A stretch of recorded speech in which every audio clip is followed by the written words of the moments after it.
विद्यार्थिनी मित्र आणि मैत्रिणींनो, आपण अर्थशास्त्रातील मूलभूत संकल्पना यामध्ये सूक्ष्म अर्थशास्त्र या सूक्ष्म अर्थशास्त्रातील ज्या मूलभूत संकल्पना आहे त्यातील गरजांची वैशिष्ट्य, त्याचबरोबर वस्तू आणि सेवा, उपयोगिता आणि मूल्य, त्यामध्ये उपयोगिता मूल्य आणि विनिमय मूल्य, शिवाय मूल्याचा हिरा पाणी विरोधाभास या सूक्ष्म अर्थशास्त्रातील संकल्पना पाहिलेल्या आहेत. आज आपण एक वेगळी संकल्पना, सूक्ष्म अर्थशास्त्रातील एक संकल्पना संपत्ती याबाबत माहिती जाणून घेत आहोत. ही संकल्पना आपण समजून घेत आहोत. संपत्ती, या संपत्तीची व्याख्या सर्वप्रथम आपण पाहूयात. संपत्ती कशाला म्हणायचं? संपत्ती म्हणजे ज्या वस्तूला बाजार मूल्य असते, ज्या वस्तूला बाजार मूल्य असते, बाजारात त्या वस्तूला किंमत असते, मूल्य असते, ज्याला आपण पैसे मोजतो त्याला आपण मूल्य असे म्हणतो. तर संपत्ती म्हणजे ज्या वस्तूला बाजार मूल्य असते व त्याच वस्तूची देवाणघेवाण करता येते अशा वस्तूंना संपत्ती असे म्हणतात. संपत्ती म्हणजे ज्या वस्तूला बाजार मूल्य असते आणि त्या वस्तूची देवाणघेवाण करता येते अशा वस्तूला आपण संपत्ती असे म्हणतो. कोणतीही वस्तू असू शकते ती, अशी वस्तू जिला बाजार मूल्य आहे आणि जिची देवाणघेवाण करता येते. म्हणजे दोन अटी आहेत इथं. या व्याख्येमध्ये दोन अटींची पूर्तता होणं गरजेचं आहे. एक म्हणजे त्या वस्तूला बाजार मूल्य असले पाहिजे आणि दुसरी म्हणजे त्या वस्तूची देवाणघेवाण करता आली पाहिजे. अशी कुठलीही वस्तू मग ती आपण संपत्ती या सदरात टाकू शकतो. त्याला आपण संपत्ती ही संकल्पना लागू करू शकतो. उदाहरणार्थ टेबल आहे. टेबल ही संपत्ती होऊ शकते कारण टेबल या वस्तूला बाजार मूल्य आहे, शिवाय या वस्तूची देवाणघेवाण करता येते. किंवा टी व्ही आहे. टी व्ही ही संपत्ती होऊ शकते कारण टी व्ही या वस्तूला बाजार मूल्य आहे आणि टी व्ही या वस्तूची देवाणघेवाण करता येते. पण एखाद्याने असे म्हटले की माझा मेंदू ही संपत्ती आहे, तर ते शक्य नाही. त्याला संपत्ती आपण म्हणू शकणार नाही कारण त्याच्या मेंदूला बाजार मूल्य असणार नाही, शिवाय त्याची देवाणघेवाण करता येणार नाही. म्हणजे अशी वस्तू की ज्या वस्तूची देवाणघेवाण करता येते आणि ज्या वस्तूला बाजार मूल्य असते अशा कुठल्याही वस्तूला आपण संपत्ती असे म्हणू शकतो. तर बाजार मूल्य असणे आणि त्या वस्तूची देवाणघेवाण करणे या दोन अटी जर ती वस्तू पूर्ण करत असेल तर त्याला आपण संपत्ती असे म्हणतो. या संपत्तीची वैशिष्ट्ये आपण या ठिकाणी जाणून घेणार आहोत. संपत्तीची वैशिष्ट्य, एकूण 4 वैशिष्ट्ये आहेत. एक वैशिष्ट्य आपण या ठिकाणी पाहूयात. पहिलं वैशिष्ट्य आहे उपयोगिता. पहिलं वैशिष्ट्य आहे उपयोगिता.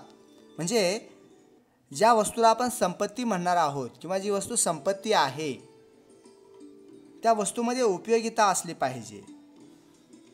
आता उपयोगितेची व्याख्या आपण पाहिलेली आहे.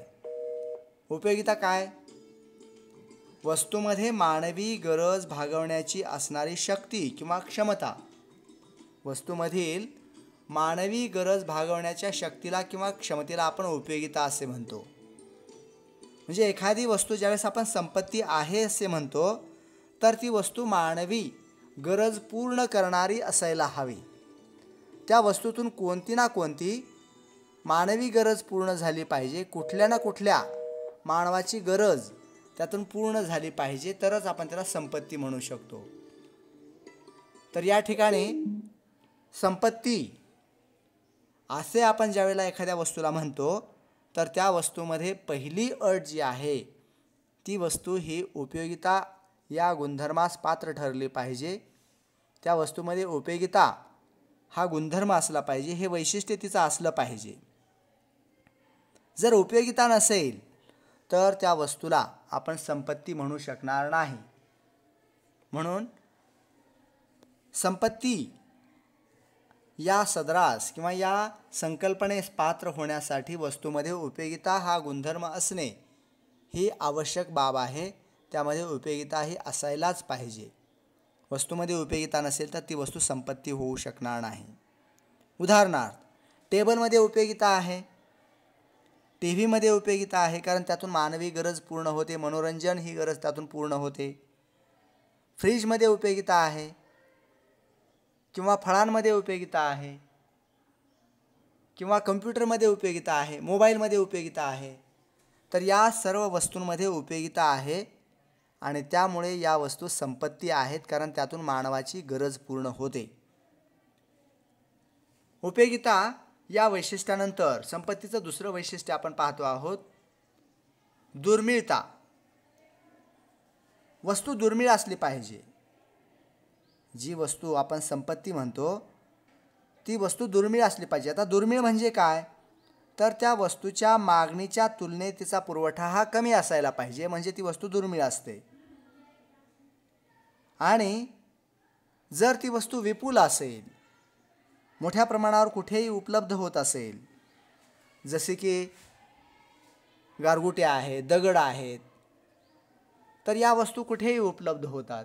किंवा हवा आहे, सूर्यप्रकाश आहे, ही संपत्ती होऊ शकत नाही, कारण याच्यामध्ये विपुलता आहे, दुर्मिळता नाही.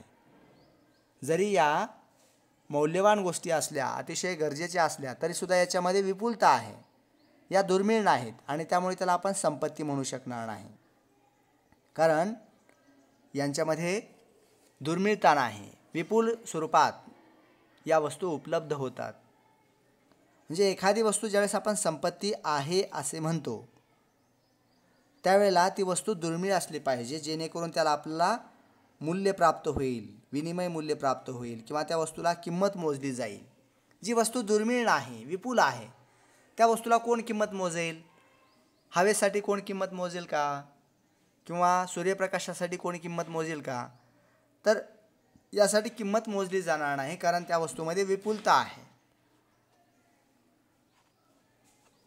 पुढचं वैशिष्ट्य आहे संपत्तीचं, पुढचं वैशिष्ट्य म्हणजे विनिमयता किंवा विनिमयता. त्या वस्तूचा विनिमय झाला पाहिजे. जी वस्तू आपण संपत्ती असे म्हणणार आहोत त्या वस्तूचा विनिमय झाला पाहिजे. एका व्यक्तीकडून दुसऱ्या व्यक्तीकडे त्या वस्तूचं हस्तांतरण झालं पाहिजे किंवा एका ठिकाणाहून दुसऱ्या ठिकाणी त्या वस्तूचं स्थलांतर झालं पाहिजे. टेबल एका ठिकाणाहून दुसऱ्या ठिकाणी घेऊन जाता येतो, म्हणजे ती वस्तू स्थलांतरित करता येते, किंवा एका व्यक्तीकडून दुसऱ्या व्यक्तीकडे ती वस्तू घेऊन जाता येते, म्हणजे ती वस्तू विनिमय आहे. त्या वस्तूची देवाणघेवाण करता येते. एका व्यक्तीची मालकी असेल तर ती दुसऱ्या व्यक्तीला देता येते, म्हणजेच तिचा विनिमय करता येतो. मानवी मेंदूचा विनिमय करता येणार नाही, कारण त्याच्यामध्ये विनिमयता हा गुणधर्म असणार नाही. म्हणून वस्तू जर संपत्ती या संकल्पनेस पात्र व्हायची असेल तर त्यामध्ये विनिमयता असली पाहिजे. त्यामध्ये एका व्यक्तीकडून दुसऱ्या व्यक्तीकडे ती वस्तू हस्तांतरित झाली पाहिजे, तरच आपण त्याला विनिमयता आहे असे म्हणू शकतो. त्या वस्तूमध्ये संपत्तीचा हा गुणधर्म आहे असे म्हणू शकतो. विनिमयता हे एक वैशिष्ट्य आपल्याला संपत्तीच्या अनुषंगाने सांगता येईल. पुढचं वैशिष्ट्य आहे मनुष्यबाह्यता. वस्तू ही मानवी शरीराच्या बाहेर असली पाहिजे, ती शरीराच्या अंतर्गत असता कामा नये, तरच ती हस्तांतरित होऊ शकते. वस्तू जर मानवी शरीरात समाविष्ट असेल तर ती वस्तू आपण संपत्ती म्हणू शकत नाही. जसे की टेबल ही काही मानवी शरीरामध्ये अंतर्भूत असणारी गोष्ट नव्हे, तर ती मनुष्यबाह्यता आहे. त्याच्यामध्ये मानवी शरीराच्या बाहेर आहे. तिची देवाणघेवाण हस्तांतरण अगदी सहज होऊ शकते आणि म्हणून मनुष्यबाह्यता हे एक संपत्तीचे मुख्य वैशिष्ट्य आहे. त्या वस्तूची देवाणघेवाण करता आली पाहिजे, ती वस्तू हस्तांतरित करता आली पाहिजे, मानवी शरीराच्या बाहेर असली पाहिजे. टेबल, मोबाईल किंवा कम्प्युटर, लॅपटॉप्स हे मनुष्यबाह्यता असणारे वस्तू आहेत. पण मेंदू किंवा हृदय या वस्तू मनुष्याच्या शरीरात अंतर्गत समाविष्ट आहेत. त्या वस्तू आपला देवाणघेवाण करता येणार नाहीत आणि म्हणून मनुष्यबाह्यता हे संपत्तीचे एक वैशिष्ट्य आहे.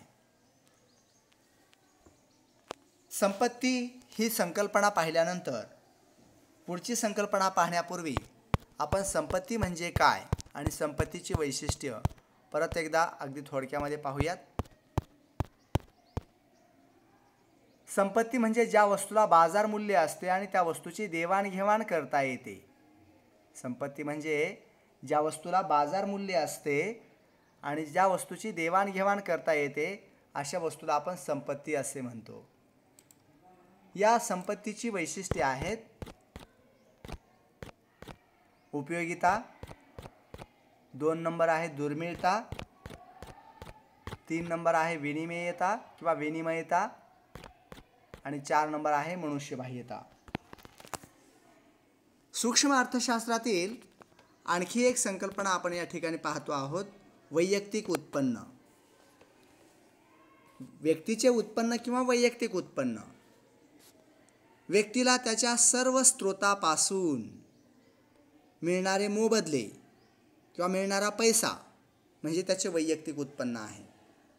व्यक्तीला त्याच्या सर्व स्रोतांकडून किंवा सर्व स्रोतांपासून मिळणारा जो काही मोबदला आहे, जो मिळणारा पैसा आहे त्याला आपण वैयक्तिक उत्पन्न किंवा त्या व्यक्तीचे उत्पन्न असे म्हणतो.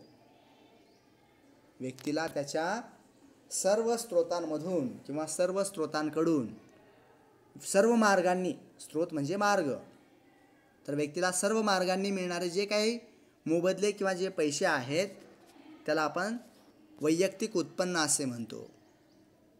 समजा की एक व्यक्ती आहे, तो नोकरी करतो, नोकरीतून त्याला 10,000 रुपये मिळत असतील. घरी आल्यानंतर तो दुकान चालवतो आणि दुकानातून त्याला दररोज किंवा दरमहा एक 7,000 रुपये मिळत असतील. तर एकूण त्याचं जे काही वैयक्तिक उत्पन्न आहे ते महिना 17,000 रुपये एवढे आहे असे आपण वैयक्तिक उत्पन्नाच्या अनुषंगाने सांगू शकतो. किंवा एखादी व्यक्ती नोकरी करते आहे, नोकरी करता करताच ती व्यक्ती कापड दुकान चालवते आहे. कापड दुकानातून त्याला महिना 20,000 रुपये मिळत आहेत आणि नोकरीमधून त्याला 50,000 रुपये मिळत आहेत. तर 71,000 रुपये हे त्याचं काय झालं, वैयक्तिक उत्पन्न झालं. या पद्धतीने वैयक्तिक उत्पन्न ही संकल्पना आहे. आणखी एक संकल्पना आपल्याला या ठिकाणी पाहायची आहे. उत्पन्नाच्या अनुषंगानेच वैयक्तिक उत्पन्नाच्या जोडीनेच ही संकल्पना आहे वैयक्तिक व्ययशक्य उत्पन्न. वैयक्तिक व्ययशक्य, व्यय म्हणजे खर्च करण्यायोग्य, व्ययशक्य म्हणजे खर्च करण्यास योग्य किंवा खर्च करण्यास पात्र असे उत्पन्न. जे उत्पन्न खर्च केल्या जाऊ शकते किंवा जे उत्पन्न खर्च करता येते त्याला आपण व्ययशक्य उत्पन्न असे म्हणतो. व्यक्तीच्या उत्पन्नाचा जो भाग असतो त्या उत्पन्नातून त्याला सरकारला कर जमा करणे किंवा सरकारला कर भरणे हे क्रमप्राप्त असते. व्यक्तीला त्याच्या उत्पन्नाचा जो भाग आहे त्या उत्पन्नावरती शासन जे कर लावते तो कर भरणे हे अनिवार्य आहे आणि त्यामुळे कराचा हिस्सा जो आहे तो कराचा हिस्सा वगळता जे उत्पन्न शिल्लक राहील त्याला आपण व्ययशक्य उत्पन्न असं म्हटलेलं आहे. व्यक्तीच्या उत्पन्नाचा असा भाग जो कर वगळून किंवा कर वजा जाता शिल्लक राहतो त्यास व्ययशक्य उत्पन्न किंवा खर्चयोग्य उत्पन्न असे म्हटले जाते. आपल्या उत्पन्नातील जो भाग व्यक्ती खर्च करू शकते, जर त्याने कर भरला नाही तर त्या कराचा जो हिस्सा आहे किंवा कराचा जो काही उत्पन्नाचा भाग आहे तो खर्च करू शकणार नाही. समजा एखाद्या व्यक्तीला 5 लाख रुपये मिळत असतील, वार्षिक 5 लाख रुपये त्याचं उत्पन्न असेल आणि या 5 लाखावरती शासनाने समजा की 50,000 रुपये कर लावलेला आहे, टॅक्स लावलेला आहे. आता या 50,000ची जी काही रक्कम आहे ती सरकारला जमा केल्यानंतर त्याच्याकडे 4,50,000 रुपये शिल्लक राहतात.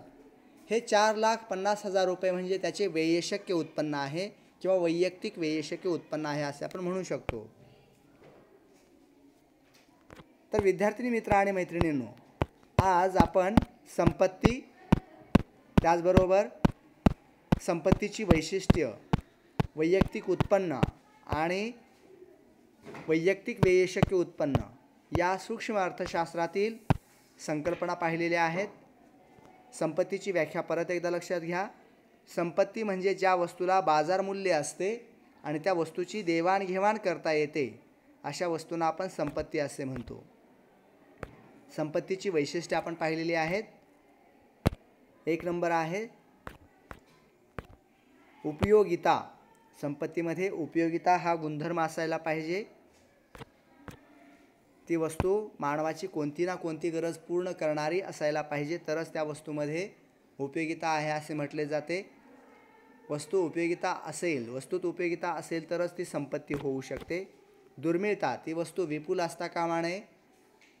ती वस्तू दुर्मिळ स्वरूपात असली पाहिजे जेणेकरून तिला मूल्य प्राप्त होईल.